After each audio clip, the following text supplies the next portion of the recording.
Thank you for tuning in once again to his Vine and Victory podcast. My name is Kurt Olson. I'm your host, coming to you on the afternoon of October 8th, 2025.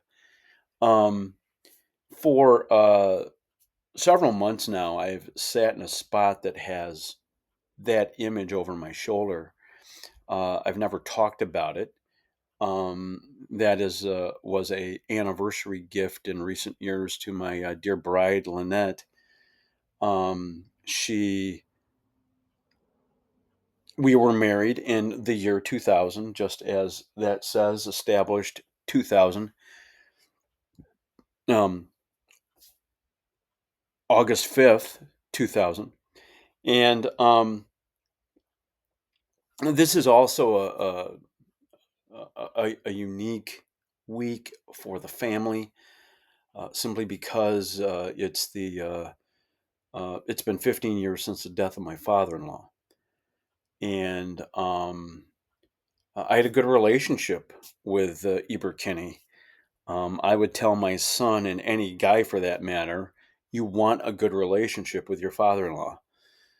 You don't want a relationship that kind of goes along a skit like you might see on uh, television that is filled with a lot of hilarity and laughs and poking fun and whatnot. I had a good relationship with my father in law, and it might be some of that is probably because we were also brothers in Christ. Could be a lot of things. Our families knew one another from earlier part of our lives, but uh, you know, breakfast, January 7, 2000.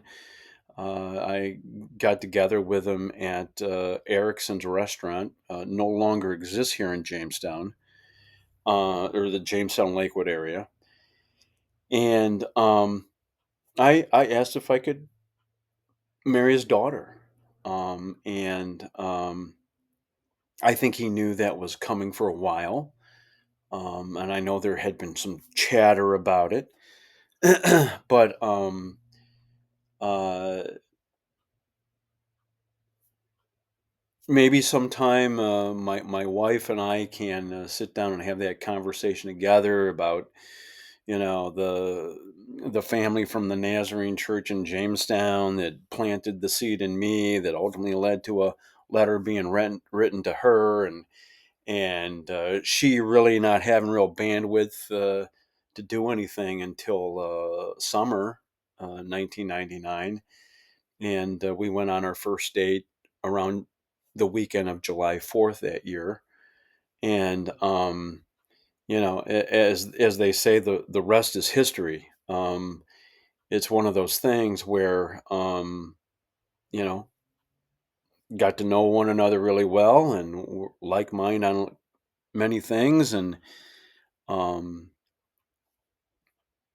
we were married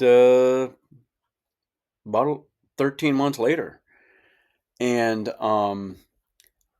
so perhaps I can coax my wife into sharing that story in greater length at some time.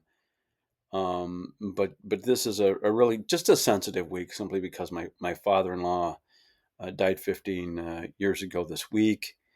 Um, and with some of the things that have happened in my life, as many of you know, my dad died when I was young, and now I don't have a father-in-law, so it really relies on other people who I can go to um, for things like that. Even my kids. So I just kind of leave that there at this moment. Um, Secondly, I just wanted to explain this shirt. Now, I got this shirt a little bit after the time of the October 7, 2023 Hamas attack on Israel. Um, I believe we ordered it from somewhere in a magazine or an online site where we saw the T-shirts, and in fact, my son and I both have one. And Yesterday was the 2-year anniversary of the Hamas attack on Israel that killed 1,200 people. More than that now because we have several of the hostages that are dead.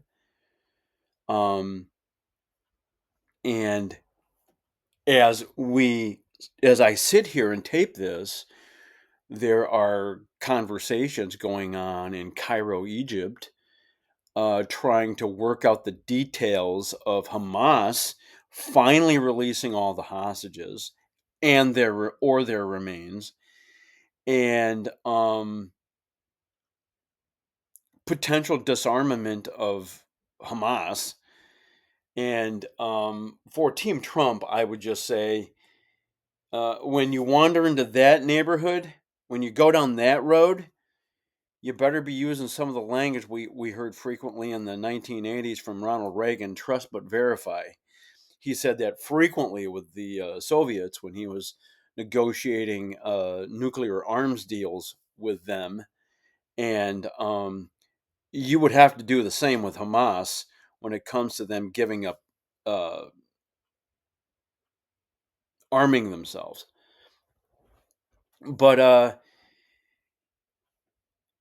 lot of people may not know this, but after that attack happened, Israel had a team of forensic scientists that went into those kibbutzes, went into those locations like the Nova Festival location, and they had teams of people just gather information and facts.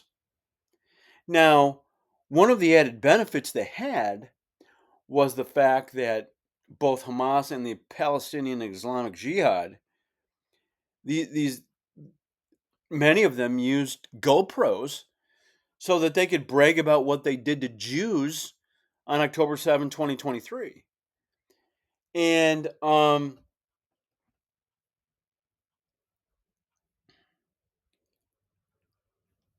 this team of people gathered information over a long period of time, several weeks, months, before they laid out what happened, before families and others. And they would eventually present the same information to other entities around the world.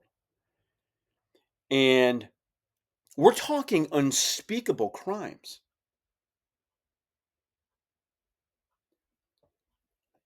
And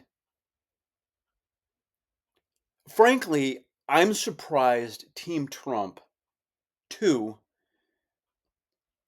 has been as patient with Hamas as they have. I'm surprised this thing wasn't dealt with a month, minimum two in. But we are looking at more than 8 months into his presidency, heading toward 9, and this is unresolved. And I'm just surprised. But I also wear this T-shirt here to not just the significance of the date yesterday, but there is a growing chorus of voices in conservative evangelical circles in the United States of America that is growing less fond and less loyal to Israel. And this thing has been on my radar screen for a while. And with some of the stuff that has happened with Charlie Kirk, um, I just might muster up what I need to put that in a column soon.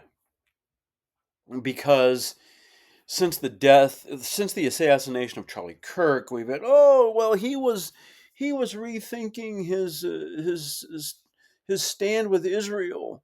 And there's been stories out in recent days. Some people may have seen on X that kind of go into some of that detail. Meanwhile, you have Candace Owens. Now, anyone who follows me on social media knows I am not a fan of Candace Owens. I regard her a right of center grifter. She is profiting off people on the right while not being a committed conservative by any stretch of the imagination. And she's said a series of bizarre things following the assassination of Charlie Kirk and the memorial service that was had. And it's almost embarrassing to listen to her talk now. And if you are one of those people, shame on you. Stop it. You're being disinformed. You're being lied to.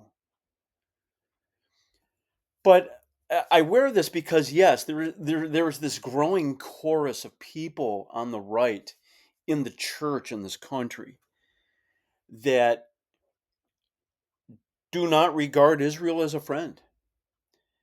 They are tired of us spending money on Israel. They are tired of a variety of things. And I am not naive. The government of Benjamin Netanyahu, like any other government, is imperfect. Why? Because human beings are involved. Human beings are imperfect beings. They don't do things absolutely, specifically, right on target all the time. It doesn't happen. And frankly, that's even the case in churches. But I'm not leaving a church anytime soon because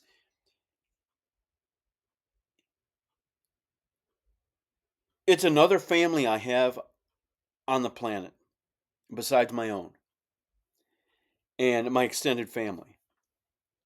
And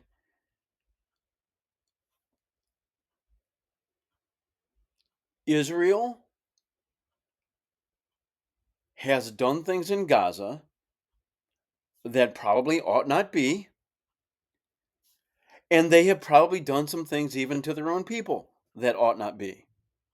Well, guess what? We can say the same thing about the United States of America.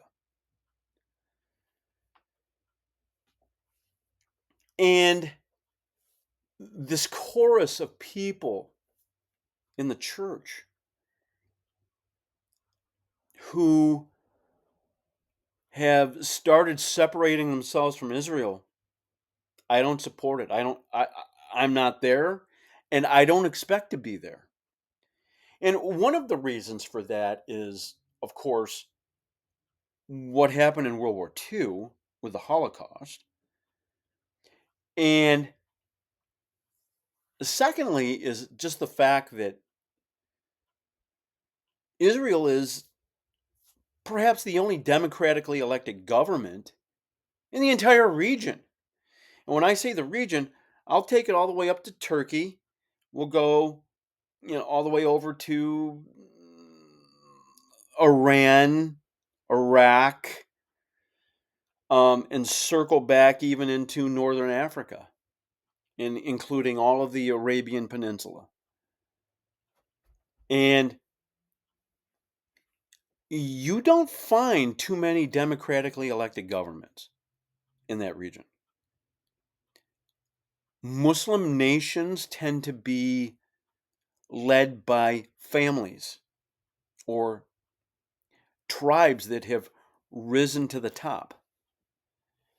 And so my support for Israel is, what happened during the Holocaust and being a democratically elected government, and then there's also prophecy.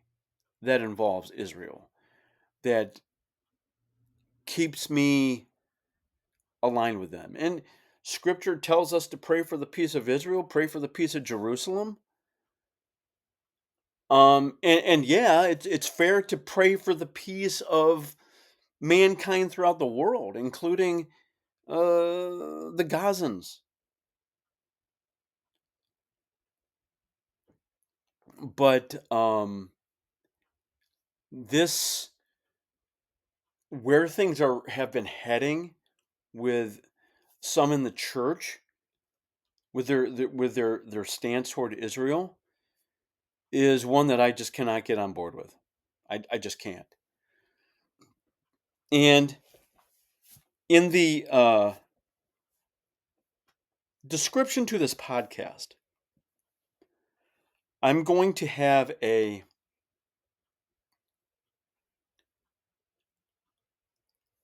I'm going to link a long piece written by someone by the name of John Harris. John Harris is an author, a podcaster.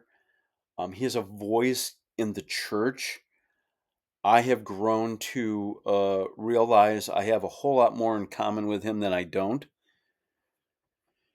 And he's one of the with some of these deaths that we have seen happen in the church, John MacArthur, James Dobson, Vodi Baucham, others.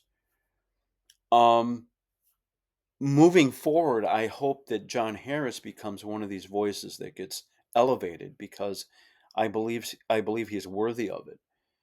And he's written one book that I have read called "Against the Waves." I read that earlier this year, and there are some interesting insights there that many I agree with, maybe one or two that we would have some little separation on.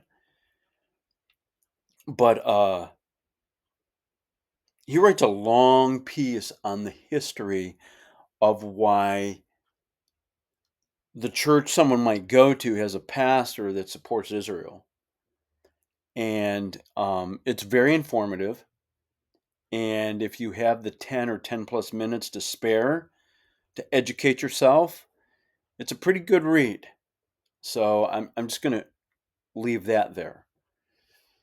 But the last thing I'm going to share in the description is a lengthy post on X from Guy Benson. Now, Guy Benson, people will see on Fox News. He is a writer at Town Hall Media,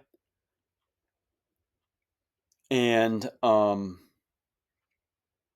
there are other things that he does that causes him to have attention from folks right of center.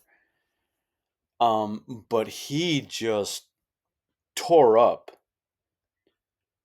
people who are not conservative in this country because we have a growing problem on the left with the acceptance of political violence.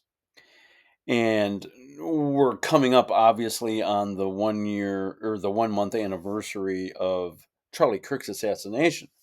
That was just September 10th. But he goes to cite the lenient sentence we got this week from the person accused of plotting the assassination of U.S. Supreme Court Associate Justice Brett Kavanaugh, um, a a transgender guy pretending to be a female, um, loaded to bear, coming across the country, not liking the upcoming decision on abortion, and oh, yeah, that makes sense. Camp yourself out at the house of a sitting U.S. Supreme Court justice and plot their assassination. It, talk about a gross attack on our system of self government. That would be one of those things. And but he goes off on other things. Um, the attorney general candidate in Virginia who is on the ballot this year, and that person has promoted the assassination of rivals in politics in the state of Virginia. And you're like, what's going on the left in this country where this is becoming a normal thing? And we're seeing the attacks on ICE happen in the Chicago area, Portland, and who knows what other cities. And that post by Guy Benson is worth a few minutes of your time. It's strong, and it is something that is worthy of the attention of everyone in this country, whether you are right of center or not. And just one of those things where the circumstances now unfolding in our country are causing a conversation. And this comes just after, like a week ago, Don Lemon going on, what was it, CNN or whatever it was, and oh, we need to have a conversation about you white guys who shoot people. Uh, some of the recent shootings have involved people who happen to be white and male, but